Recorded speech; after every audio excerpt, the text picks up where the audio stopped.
So hello guys, so ngayon guys ipapakita ko sa inyo kung paano tayo mag-open line at mag-flash ng R291 using our offline flasher tool na may firmware na Notion version 3 with ABS o anti-brick system.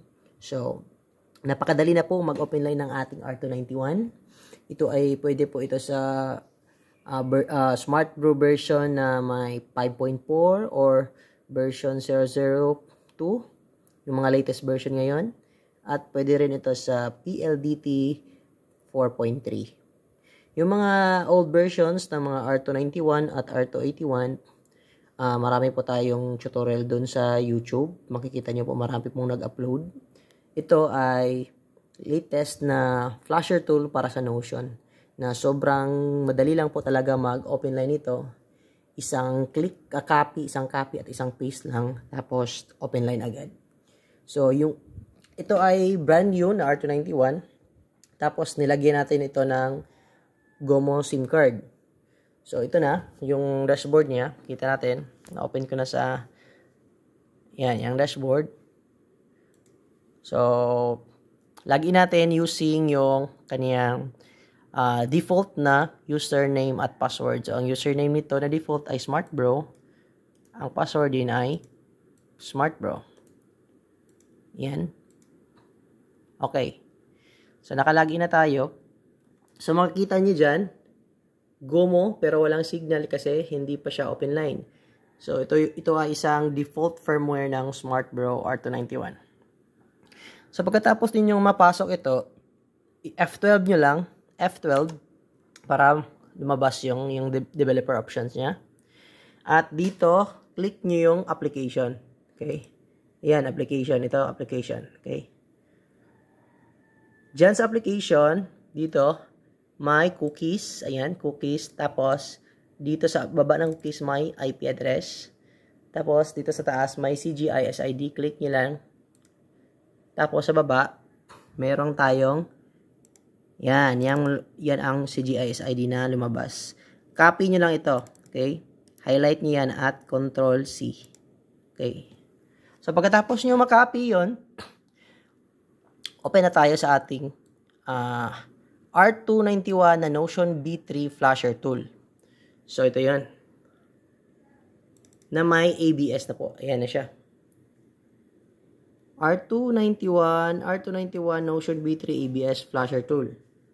So, papasokin na natin si Flasher Tool. Ayan.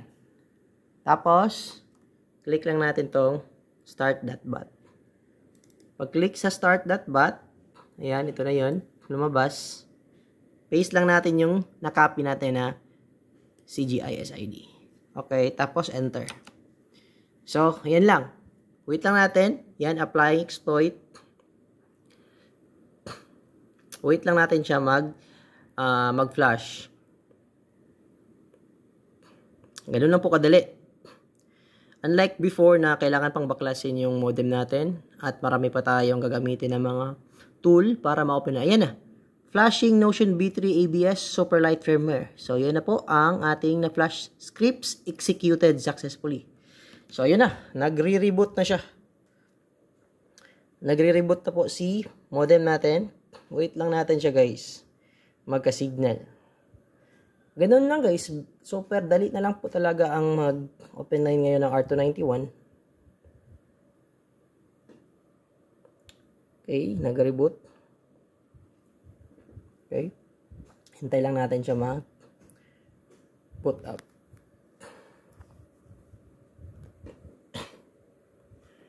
Yung old natin na Notion, wala kasi yung anti-brick system. So, nag-ano siya, katagalan, nabibrick siya, nasisira. Yan, nakikita nyo, yan, lumabas na yung signal niya. So, ganun lang siya, gadali. Wait lang natin to maging white. Kasi naka-red pa. Ibig sabihin, wala pa siyang internet. Okay. Wait lang natin maging white.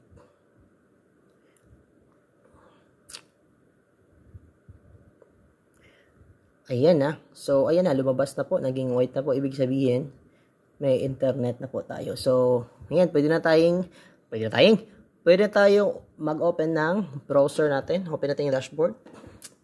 So, ayan. Close natin to. Open natin yung dashboard. At tingnan natin kung successful ba yung pag-flash natin. Ayan na.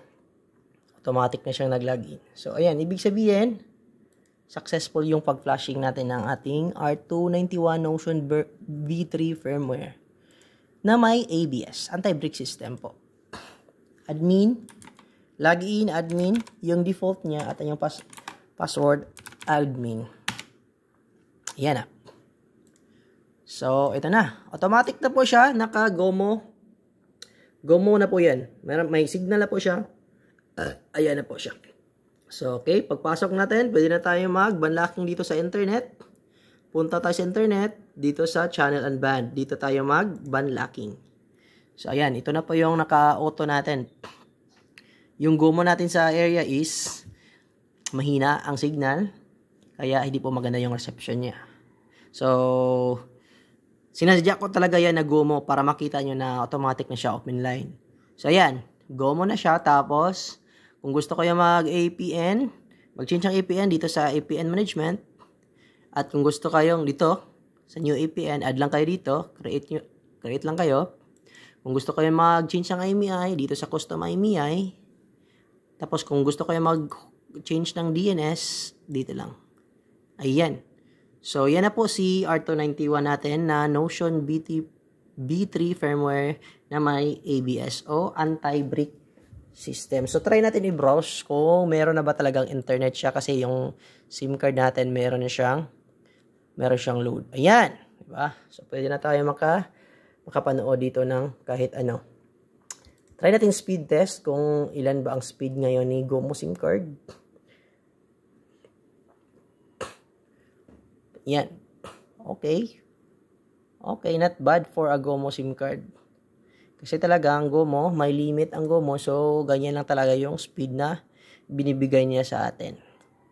Pero, pag smart po ang nilagay ko dito, ang lakas-lakas po ng smart dito sa area ko, marami pa tayong live. Aabot po ito ng mga 50 to 60 this time. So, ngayon, GOMO talaga, sinadya ko talagang GOMO nilagay ko para makita nyo na automatic siya magiging mag-o-open line. Ayan. Ayan po. So, baka sa mga, mga reseller na gustong mag-avail, pwede kayo. PM lang po kayo para madali lang po yung pag-open line nyo ng kanyang mga R291 at R281 ninyo. Super light po ito kasi yung Notion is 10.36 MB lang po. Ang liit-liit lang po ng file niya. So, ayan. Pwede natin ito i-reset. Mas mainam po na i-reset natin. Mga ilang minutes na ginagamit nyo, pwede nyo i-reset talaga. Yan. Okay na po siya, guys. Pwede na tayong magka-Pamilya Live. Ayan, Kapamilya Live. Sobrang hina ng ating GOMO. Hindi siya maka-Pamilya Live. Ayan, meron. Pwede na siya. Si GOMO SIM card. Tapos, pwede niyo nang i-reset. Resetin nyo na, guys. Restore. So, yan lang po. At salamat po sa inyong pagtanaw.